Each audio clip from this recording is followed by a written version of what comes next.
Channel. Mumbai उच्च न्यायालय प्रश्नपत्रिका 10 आपण आज बघत आहोत. महत्त्वाचे असे प्रश्न आहेत. सगळे प्रश्न बघा, येणाऱ्या परीक्षेसाठी खूप महत्त्वाचे आहेत. ठीक आहे. तर बघूया आजचा आपला पहिला प्रश्न कोणता आहे. बघा, खालीलपैकी कोणते विधान भारतीय फौजदारी कायद्याशी संबंधित आहे. तर बघा, गुन्ह्याच्या तपासानंतरच न्यायालयात खटला दाखल करण्यात येतो. कायद्याच्या दृष्टीने गुन्हा म्हणून परिभाषित केलेल्या आचरण किंवा कृतीशी ते संबंधित आहे. तर ऑप्शन ए व बी हे जे आपलं आन्सर असणार आहे. ठीक आहे. ऑप्शन ए आणि बी. पुढचा प्रश्न बघा, कायदेशीर योग्य प्रक्रिया म्हणजे काय. तर कायदेशीर योग्य प्रक्रिया म्हणजे ऑप्शन क्रमांक सी हे उत्तर असणार त्याचं, न्यायालयामार्फत होणारी प्रक्रिया. ठीक आहे.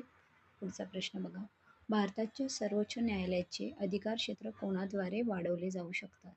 तर बघा, ते ऑप्शन क्रमांक सी कायद्याद्वारे संसद हे त्यांचे कार्यक्षेत्र वाढवू शकते. पुढचा प्रश्न बघा, फौजदारी कायदा कशाशी जवळून संबंधित आहे. तर फौजदारी कायदा हा समाजशास्त्र याच्याशी जवळून संबंधित आहे. प्रतिबंधात्मक स्थानबद्धता कायदा व्यक्तीच्या कोणत्या हक्कावर निर्बंध घालतो. तर डी स्वातंत्र्याच्या हक्कावर तो निर्बंध घालतो. 6वा प्रश्न बघा, भूपृष्ठाखाली शिलारस थंड होऊन बनणाऱ्या खडकांना काय म्हणतात. तर त्या खडकांना पातालिक खडक असं म्हणतात. पुढचा प्रश्न बघा, खालीलपैकी कोणते लुईस आम्ल नाही. तर बघा, बेरियम क्लोराईड हे जे आहे BaCl2 हे लुईस आम्ल नाही. पुढचा प्रश्न, कोयना धरणाच्या जलाशयास डॅश डॅश सागर म्हणून ओळखले जाते. तर त्याला शिवाजी सागर म्हणून ओळखले जाते.